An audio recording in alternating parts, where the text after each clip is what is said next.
जीवाभावाच्या मैत्रीच्या संबंधानं आपल्याला पुढे पाहायचं झालं तर संत ज्ञानदेव आणि संत नामदेव यांची मैत्री देखील खऱ्या अर्थानं जीवाभावाची मैत्री आहे. याचं वर्णन भक्ती विजयाच्या 10व्या अध्यायामध्ये आपल्याला पाहायला मिळतं.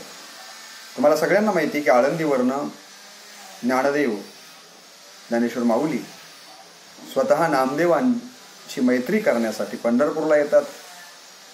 महाद्वारामध्ये येऊन बघतात तर पांडुरंगाच्या शेजारीच लढीवाळ नामा बसलेला आहे आणि नामदेवांची मैत्री करावी आणि तीर्थयात्रा करावी हा मनोदय अंतःकरणामध्ये ठेवूनच माऊली आलेले होते. माऊलींनी पांडुरंगांना सगळं कथन केलं. ते म्हणाले की मी कशासाठी इथं आलोय तर मला नामदेवाला सोबत घेऊन त्याच्याशी मैत्री करून तीर्थयात्रा करायची आहे, त्याच्यासोबत तीर्थयात्रा करावी असं माझं मन आहे.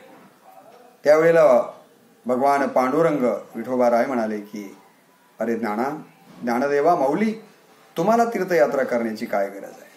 तुम्ही तीर्थयात्रेच्या पुढे पोहोचलेले माझाच अवतार आहात, तुम्हाला वेगळी तीर्थयात्रा करण्याची गरज नाही.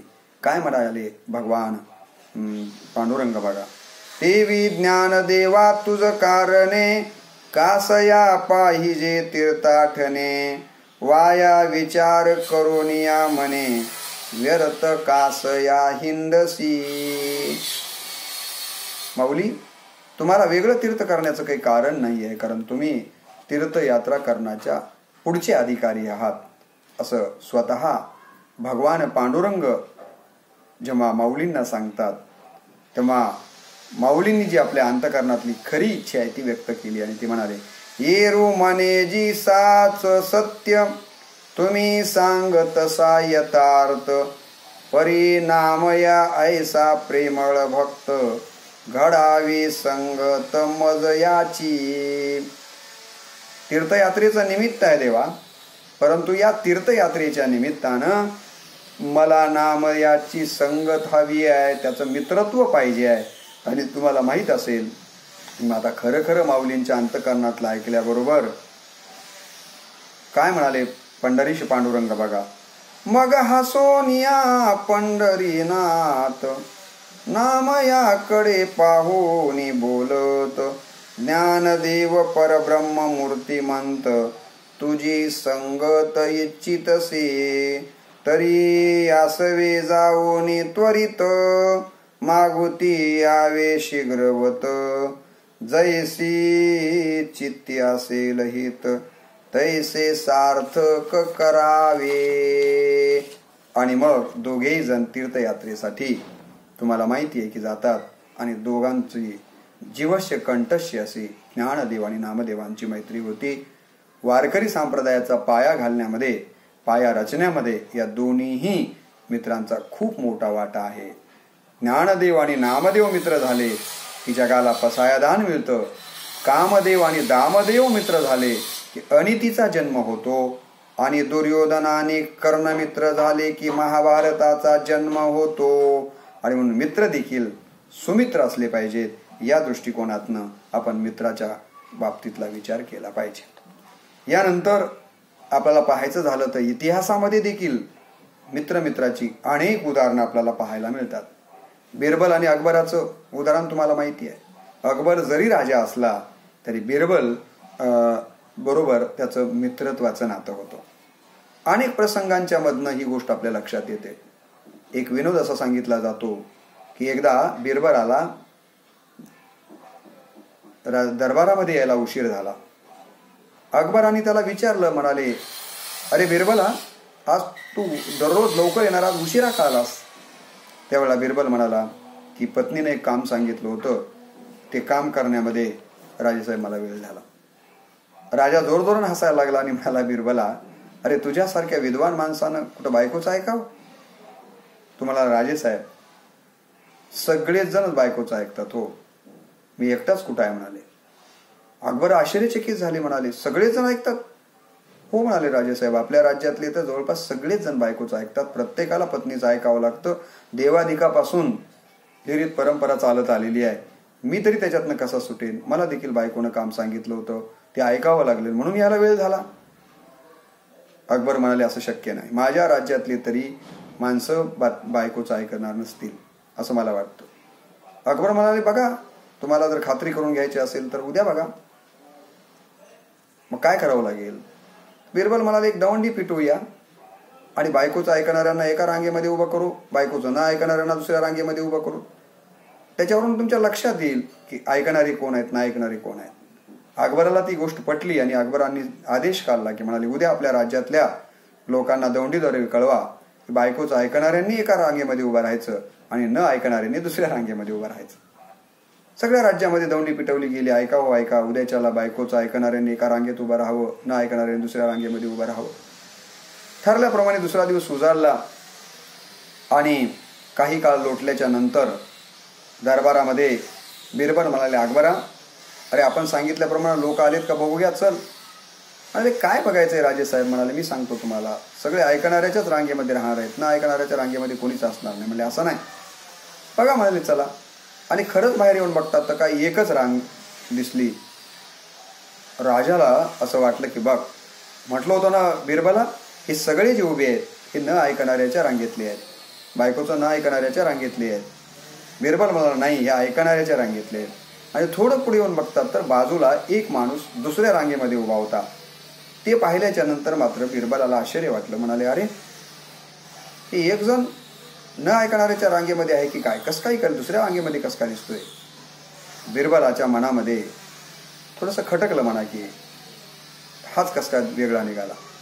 परंतु अकबराला वाटलं की चला, एक का असेना परंतु न ऐकणारा असेल किंवा ऐकणारा असेल काय आपण बघूया.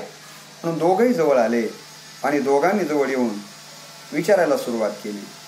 जी मोठी रांग होती त्या मोठ्या रांगेतल्या प्रत्येकाला विचारलं की तुम्ही इकडे का उभे आहेत, बायकोचं ऐकणाऱ्या आहात का न ऐकणारे आहात? तर त्या लांबच्या लांब रांग असणाऱ्यांनी सांगितलं की आम्ही सगळेच बायकोचं ऐकणाऱ्यामध्ये आहोत. अकबराला फार वाईट वाटलं. बिरबलाला आनंद झाला की म्हणाले मी म्हणालो ते खरं निघालं. पण बिरबलाला एक टेन्शन आलं. म्हणाले हे जे दुसरं उभा आहे हे कसं काय वेगळ्या रांगेमध्ये उभा आहे? अकबर खुश झाले. म्हणाले चला, एक तरी आपला न ऐकणाऱ्याच्या रांगेमध्ये उभा आहे, शाल घेऊ, पुष्पहार घेऊन याचा सत्कार करावा. म्हणून बिरबलाकडे बघितलं. म्हणाले अरे बिरबला, एक तरी म्हटले माझ्या म्हणण्यानुसार न ऐकणारा निघाला, मला फार आनंद वाटतोय, चल त्याचा आपण सत्कार करूया. ते दुसऱ्या रांगेमध्ये उभा टाकण्याच्या जवळ बिरबल आणि अकबर गेले आणि त्यांनी विचारलं. म्हणाले बाबा, तुझा सत्कार करायचा आहे आम्हाला, जरा अलीकडे तू बायकोचं न ऐकणाऱ्याच्या रांगेमध्ये उभा टाकलास हे बघून आम्हाला फार आनंद होतोय. त्यावेळेला तुम्हाला तसं काही नाही रे राजेसाहेब, मी इकडे उभा टाकलो म्हणजे बायकोचं ऐकत नाही असं नाही. म्हणले मग इकडे का उभा टाकलास तू? तर बायको म्हणले की लय गर्दीत उभा टाकत जाऊ नका, म्हणून मी लय गर्दीतल्या रांगेत न उभा टाकता इकडल्या रांगेत उभा टाकला. शेवटी तो सुद्धा बायकोचा ऐकणाराच निघाला. अशा पद्धतीने कितीतरी मजेशीर अकबर बिरबलाच्या गोष्टी जगाला ज्या मिळालेल्या आहेत ना, त्या दोघांच्या मैत्रीपूर्ण सौहार्दपूर्ण वागणुकीतून मिळालेल्या आहे. म्हणून इतिहासामध्ये अकबर आणि बिरबलाची मैत्री सर्वश्रुत आहे. तेनालीराम आणि कृष्णदेवराय यांची मैत्री देखील इतिहासामध्ये जीवाभावाची मैत्री म्हणून वर्णिली गेलेली आहे. कवी कलश आणि संभाजीराजे यांची मैत्री देखील आपल्याला माहिती आहे की जीवाभावाची मैत्री आहे. मैत्रीचं उदाहरण म्हणून त्याच्याकडे आपल्याला पाहता येतं. राजकारणाच्या संबंधानं जर आपल्याला विचार करायचा झाला तर राजकारणामध्ये देखील पंडित जवाहरलाल नेहरू आणि रशियाचे राष्ट्राध्यक्ष क्रुश्चव यांची जीवाभावाची मैत्री होती. आणि म्हणून भारताच्या विकासामध्ये, रशियाच्या विकासामध्ये सगळ्यात महत्वाचा त्या काळात जर वाटा कशाचा राहिला असेल तर मला असं वाटतं की नेहरू आणि क्रुश्चवच्या मैत्रीचा राहिलेला आहे. दोघांचे मैत्रीचे संबंध होते म्हणून एकमेकांना दोघांनीही मदत केली आणि त्यामुळं दोन्हीही देश आपल्याला माहिती आहे की विकासाच्या बाबतीमध्ये अग्रेसर होऊ शकले. म्हणून राजकारणातली ही मैत्री खरोखरच वर्णनीय अशा स्वरूपाची आहे. अलीकडच्या काळामध्ये राजकारणातली मैत्री जर आपल्याला पाहायची झाली तर गोपीनाथराव आणि विलासराव, गोपीनाथराव आणि छगन भुजबळ साहेब यांची मैत्री देखील जीवाभावाची मैत्री म्हणून आपण पाहतो. अनेक संकटांच्या काळामध्ये गोपीनाथरावांनी विलासरावांना मदत केलेली आहे आणि विलासरावांनी देखील गोपीनाथरावांसाठी अनेक वेळेस अनेक प्रकारची मदत केलेली आपल्याला दिसून येते. दोघांचे मतदारसंघ लागून होते, तर एकमेकांना निवडून आणण्यामध्ये देखील दोघं मित्र एकमेकांना जीवाभावाची मदत करत असायचे. मैत्री कशी असावी याचा अलीकडच्या काळातलं उत्कृष्ट उदाहरण म्हणजे लोकनेते गोपीनाथरावजी मुंडे साहेब आणि लोकनेते विलासरावजी देशमुख साहेब यांचा उल्लेख आपल्याला करावा लागतो. मैत्री प्राण्यांशी सुद्धा असू शकते. आज आपण हेमलकसा या आदिवासी भागामध्ये आमटे, डॉक्टर बाबा आमटेंचे चिरंजीव हे सिंहाशी, वाघाशी, लांडग्यांशी, हिंस्र पशूंशी त्यांची मैत्री आहे आणि या प्राण्यांची देखील त्यांचे आमटेंबरोबर मैत्री आहे. म्हणजे पशु प्राण्यांशी देखील आपण मैत्री करू शकतो. माऊलींना जे अभिप्रेत आहे मैत्र जीवांची, ती मैत्री आपल्याला तिथे पाहायला मिळू शकते. मैत्रीला किती महत्त्व दिलं गेलेलं आहे तर आपल्याकडं जी भक्ती सांगितलेली आहे ती किती प्रकारची सांगितलेली आहे? भक्तीचे 9 प्रकार सांगितलेले आहे आणि या 9 प्रकारच्या भक्तीमध्ये तुम्हाला माहीत असेल की 8व्या प्रकारची जी भक्ती आहे ती सख्य भक्ती आहे. सख्य म्हणजे मैत्री. म्हणजे मैत्रीला भक्तीच्या प्रकारामध्ये 8व्या स्थानावर का असेना परंतु स्थान दिलं गेलं आहे. ईश्वराला प्राप्त करायचं असेल तर सख्य भक्तीच्या, मैत्रीच्या भक्तीच्या माध्यमातून देखील आपण ईश्वराला आपलंसं करू शकतो, हे यातनं सांगण्याचा प्रयत्न केला गेलेला आहे.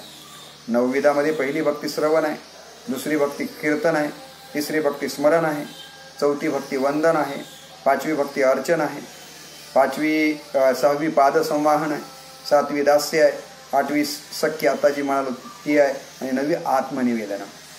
तर 9विधा भक्तीमध्ये 8व्या प्रकारची जी भक्ती आहे ती भक्ती देखील मित्रत्वाला किती महत्त्वाचं स्थान देते ही गोष्ट आपण लक्षात घेतली पाहिजे.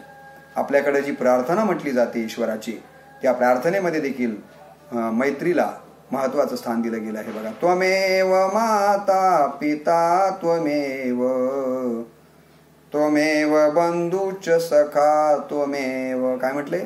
त्वमेव बंधुश्च सखा त्वमेव. काय म्हटले? सखा त्वमेव. म्हणजे इथं देखील तुम्हाला माहिती आहे की प्रार्थनेमध्ये ईश्वराला मित्र मानलं गेलेलं आहे. मी विद्यानिकेतन पब्लिक स्कूल देशातलं NT साठीचं पहिलं पब्लिक स्कूल आहे. त्या पब्लिक स्कूलला 10 वर्ष प्राचार्य होतो. त्या काळामध्ये आम्ही दररोज वेगवेगळ्या प्रार्थना म्हणत असू. त्यामध्ये शुक्रवारची एक आम्ही प्रार्थना म्हणत होतो. त्या प्रार्थनेमध्ये देखील मित्रत्व हा शब्द, सखा हा शब्द आलेला आहे. यावरून आपल्या लक्षात येईल की मित्रत्वाला किती महत्त्वाचं स्थान दिलं गेलेलं आहे. ती प्रार्थना अशी होती, तुम्ही हो माता पिता तुम्ही हो, तुम्ही हो बंधू सखा तुम्ही हो, तुम्ही हो माता पिता तुम्ही हो, तुम्ही हो बंधू सखा तुम्ही हो, तुम्ही हो साथी तुम्ही सहारे, कोई न अपना सिवा तुम्हारे, तुम्ही हो नैया तुम्ही खिवैया, तुम्ही हो बंधू सखा तुम्ही हो, तुम्ही हो माता पिता तुम्ही हो, तुम्ही हो बंधू सखा तुम्ही हो. जो खिल सके ना ओ फूल हम हैं, तुम्हारे चरणों की धूल हम हैं. जो खिल सके ना ओ फूल हम हैं, तुम्हारे चरणों की धूल हम हैं. दया की दृष्टि सदाई रखना, तुम्ही हो बंधू सखा तुम्ही हो, तुम्ही हो माता पिता तुम्ही हो, तुम्ही हो बंधू सखा तुम्ही हो. सखा तुम्ही हो म्हणजे देवाला मित्रत्वाचं नात्यानं संबोधलं गेलेलं आहे, त्याची प्रार्थना केली गेलेली आहे. यावरून मित्रत्वाला किती महत्त्वाचं स्थान आपल्याकडे दिलं गेलंय ही गोष्ट आपण लक्षात घेतली पाहिजे.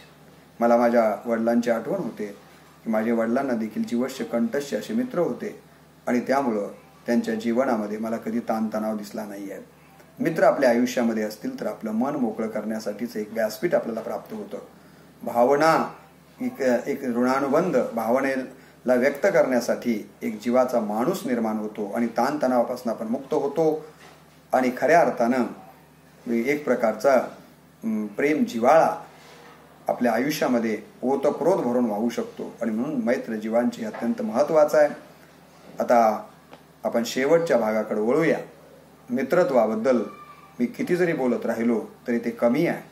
अलीकडच्या काळामध्ये तुम्हाला माहीत असेल की राऊतांची एक कविता मैत्रीच्या संबंधानं महाराष्ट्रभर सोशल मीडियावरती गाजते आहे. आणि या मैत्रीच्या संबंधानं त्यांनी तुम्हाला माहिती आहे की फार सुंदर अशा प्रकारची कविता त्यांनी व्यक्त केलेली आहे. तीच एक कविता शेवटी मित्रत्वाचं वर्णन करणारी आपल्यासमोर ठेवतो आणि आपण या ठिकाणी प्रवचनाला पूर्ण विराम देणार आहोत. कवी काय म्हणतो बघा.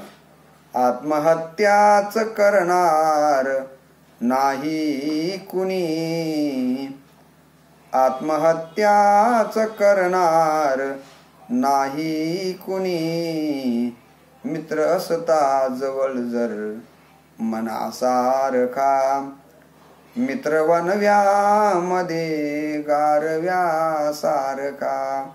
मित्र कसा असतो? मित्र वनव्यामध्ये गारव्यासारखा. दुःख अडवायला, दुःख अडवायला, दुःख अडवायला उंबऱ्यासारखा, मित्र वनव्यामध्ये गारव्यासारखा, मित्र वनव्यामध्ये गारव्यासारखा. चालताना मध्ये, चालताना मध्ये रात आली कधी, चालताना मध्ये, चालताना मध्ये रात आली कधी, मित्र येतो पुढे, मित्र येतो पुढे काजव्यासारखा, मित्र वनव्यामध्ये गारव्यासारखा, मित्र वनव्यामध्ये गारव्यासारखा. काऊगा हिंडतो, काऊगा हिंडतो, काऊगा हिंडतो देव शोधायला, मित्र असता जवळ, मित्र असता जवळ मंदिरासारखा,